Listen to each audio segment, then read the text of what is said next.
This is a disaster turned into a blessing. My Air France flight got cancelled mid-flight, so I missed my connecting dream flight, but then I was able to discover one of my favorite lounges and then fly Korean Air's long-awaited new business class seat that went from this to this to this, which may be a top 10 in the world now. This was on the top of my flight list, but I had no way of booking and flying this product. But through this incident and with some persistence and luck, I was finally able to fly this stellar product. Fly with me on KAL's Prestige Suites 2.0 and see how I paid only $300 for this $3,500 flight.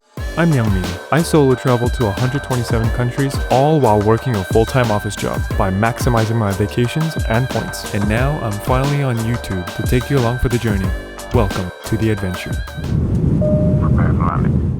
I'm on a mega journey from LAX to Seoul with a stopover in Greenland to explore this mystical place and experience firsthand the new capital airport's ongoing meltdowns. Before flying SAS onward to Copenhagen and arriving late at 10 p.m, I rushed to my hotel to try and sleep as much as possible before going back to the airport and to start the last leg of my journey onward to Seoul. I'm now at Copenhagen Airport at an ungodly 4:30 a.m, which is 1:30 a.m. back in Greenland.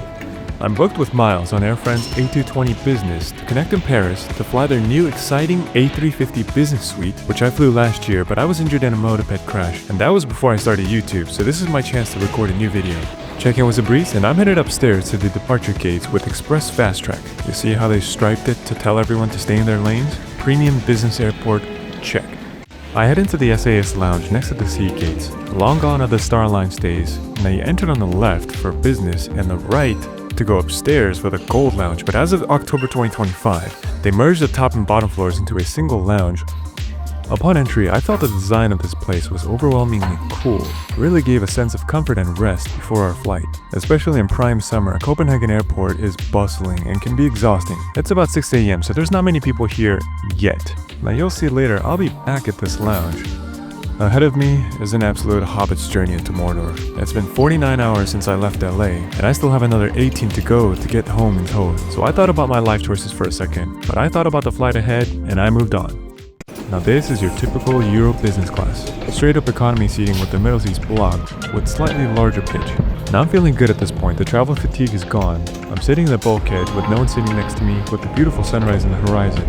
We take off with a great view, and 15 minutes in, the bad news. It seems there was an issue with the landing gear, so we had to head back, but we were still somehow able to land. The clock kept ticking, and I'm freaking out about my next flight ahead. We sat at the remote bus gate for an hour, and they announced they canceled the flight. Got us off the plane, onto a bus, and then dumped us back into the terminal, and it was chaos. Everyone rushed to the transfer desk when no one can help us, so they just dumped our bags at the baggage claim. It was at this time I got an email that I was booked on Lufthansa, so I called 2 different agents, called 3 separate times, and I told them, hey look, I need to fly Air France, and they said it's booked even the next day. So I said, I'm definitely not flying Lufthansa, how about Korean Air? I found that they flew the new business class from Amsterdam, so I said, hey, many minutes passed, follow-up calls, and I was booked. A great success! So for the next 5 hours, I hopped around lounges to find the most comfortable spot. So yes, in this case, you are covered by EC261, but you would be compensated the same amount for first or even economy class. So it'd be tough to rebook an intercontinental business class flight for only 600 euros that I got.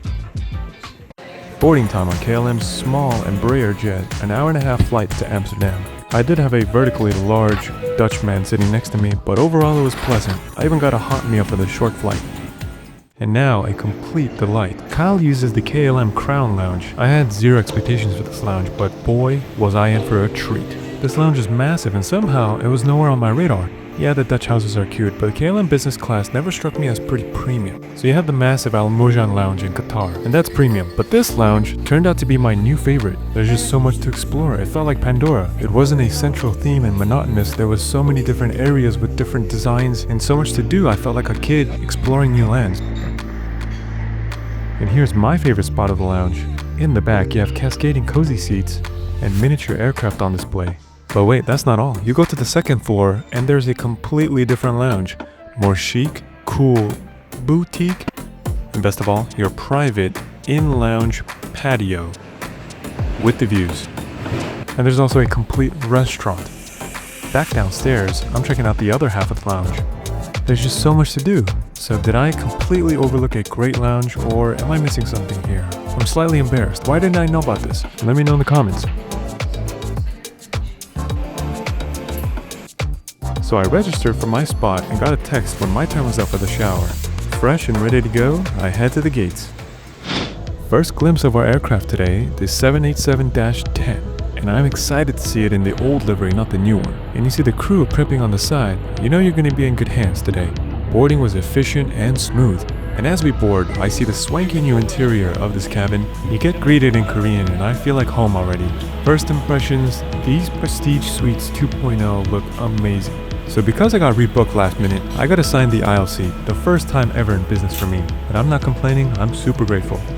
Today's Boeing 787-10 is Korean Air's latest plane that was delivered last year in 2024. 325 total seats in this two-class cabin. The seats today are a 1-to-1 configuration, all with direct aisle access and privacy doors, so this is a big step up. And these seats are the Collins Aerospace Horizon seats, which you'll find on Aeroflot, which went to Turkish, and also Air India. Now take a look at this. Korean Air is advancing. This is a feature that I've never seen on any other airline. This is super useful. No more looking through people's blogs and digging through pictures on the internet. But even though we all hate the new livery, it is part of a rebranding and it was necessary because yes, the service is world class, but they were getting left behind. So even with the merger and the new livery and all this noise, they are looking to the future and they are the home airline, my favorite. So I'm excited to see that they are investing, and that's apparent from the livery, the new revamped website, the K-pop safety video, and now the AI model safety video. First up on board, a prayer of thanks for this crazy day. And now we start the welcome tour. As part of the brand revamp, you have your new amenity kit by Graph with your essentials like earplugs, dental kit, lip balm, and a Suma special, a mini cologne, as well as lotion and eye mask. Moving on, in-flight noise cancelling headphones, which I hope they replace soon. Cushiony and thick slippers. Unfortunately no pajamas, but look at that footwell. Thick and plush new bedding kit by Fred, and a silky smooth, fluffy pillow.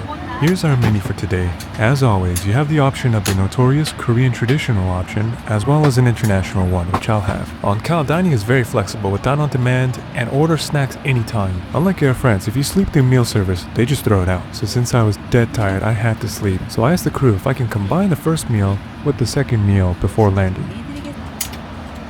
I have an amazing 11 hours to go. And here we go. Now, we check the hard product. You have Bluetooth connectivity, pair your device, lights, cabin crew, flight information, save list, do not disturb, and settings. Now this is a new IFE system. So many years, KAL's biggest weakness was the IFE. 13-hour long-haul flights was really hard with very limited selections, but now I'm delighted to see the selection is jam-packed. All the latest titles as well as classics on a large, crisp, responsive 4K touchscreen IFE screen. This is going to be a great flight. And now, the ultimate seat tour. You pop down the tray table, slide it in front of you, fold it out, but what you'll find, it's very flimsy. It is, however, great to slide in and out so that you can get out of your seat. On the door side, you have your light controls. The right side controls the angles and the left side controls the brightness. And it's all about the details. It's padded, plush, and soft. It feels very cozy and nice. Below that is a helpful armrest, but it's fixed and unfortunately not adjustable. And big points for the footwell. Lots of space here, no triangle shape. It's going to be comfortable when it's time to sleep. Moving on to the inner suite, you have your literature pocket, nice open space to put your bag for easy access. And on the other side is your universal power outlet, cup holder with a secret snack cubby, and your seat controls. Call button and then your one-touch seat modes. Takeoff and landing, zero gravity and bed mode, as well as manual seat adjustments. Then lastly your lighting and do not disturb. For the middle seats, you have your divide partition. Now I don't know the guy sitting next to me, so I'm not going to press it, but here's the button. Now we get to our main storage console. You have your retractable IFE controller, large storage space for whatever, and your mirror. The detachable remote has a touch feature to navigate, as well as other control buttons. Below that is your wireless charging platform, then your main platform table that has a great texture. And this is high-tech 2 USB-C charging ports. And unfortunately, the seat regulation drama continues. So going on for a year now, KAL still doesn't have certification to use the privacy doors, which is a huge disappointment. But at least it's there and hopefully they can get it resolved. And lastly, I wanted to point out the high privacy walls.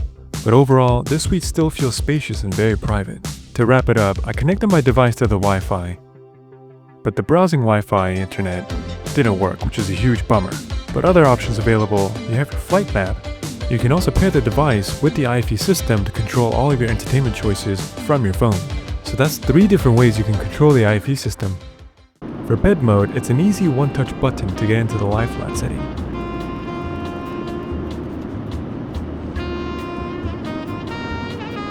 Now this is a true comfort seat. Look at the foot space. I had no problem sleeping on my side. The bed length was just right for me at 182, 6 feet. Few inches to spare for my head and for my feet. Now the shoulder room was a bit tight. My left shoulder had a bit of room, but my right shoulder was a bit tight, but still good enough. And also in bed mode, you have your seat and light buttons to your side. I turned on the Do Not Disturb button, and here I slept for a good 4 hours.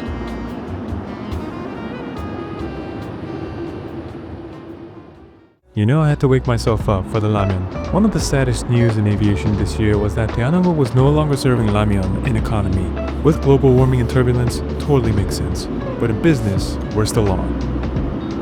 And now it's time for the bathroom review. With only 2 lasts for the entire business cabin, they did make it spacious. Turn around, and a near full-size mirror. Now this is a new bathroom, even with a poop support handle, but no trash can stepper. For amenities, we have your air freshener, gargle packs, and razors. And lastly, this is new, a drop-down seat to tie your shoes.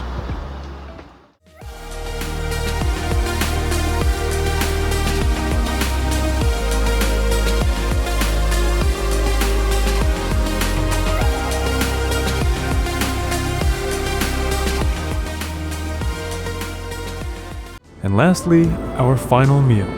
I had to sleep at the beginning of the flight, so they saved my steak from the first meal and combined it with the second meal, making it a mega meal for champions, and you better believe I finished it all. The steak, I'm not sure if it's because I missed it in the beginning, but it's okay. The breakfast meal though was a bit soggy, but it was hearty and good. Look at the attention to detail. And lastly, dessert. And now we approach landing, so this is how I booked. For the original Copenhagen, Paris, Incheon itinerary, I paid a total of 85,000 Air France miles and just $325 in taxes and fees. The cash ticket for this flight, $3,500. To book this Daehanangong flight, it's impossible to book through partners, only through SkyPass miles, but I have no way of accruing those miles anymore, so this was a complete blessing and a treat. So wrapping up with a full review and score. Again, that lounge was stellar and the boarding experience was seamless, quick, and efficient. Our product, this is a huge step up from the previous generations. The tech, the space, the comfort, the privacy.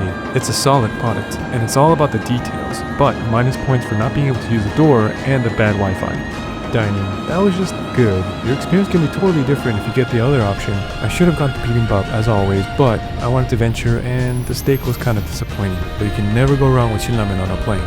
Soft product. Again, KAL is world class. Sure, the crew might feel robotic, but they're ready to serve, they get it done. The flexibility with the dining, accommodating, these are all extra bonus points, a level of care and attention. The new amenity and bedding kits were a nice touch, but the missing pajamas were a bit of a bummer. And lastly, arrival experience. There's nothing like feeling back at home at this airport. Clean, efficient, well-connected, but recently Incheon Airport has been having a major issue with crowds. It seems there is a deliberate shortage of staff at the immigration counters, with huge lines for foreigners potentially ruining the first impression of Korea. So hopefully they can take quick action. And with that, we have a final score of 4.5 stars. Daehanangong has been in the news a lot lately, but not for all the good reasons. This flight though was a nice break, and I can see that they're turning in the right direction, so highly recommend. If they work on the inconsistencies, maybe they can be a firm top 10 in the world, but for me it was a definite top 5 favorite all time. And after finally reaching Seoul and ending this monster journey, I reflect on everything. Sure, travel is not always fun and rosy.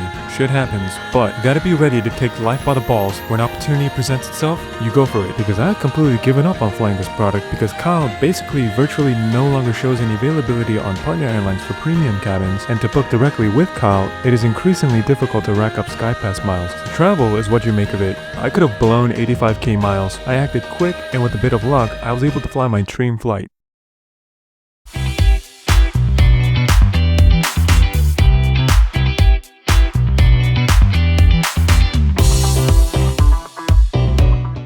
Thanks for watching.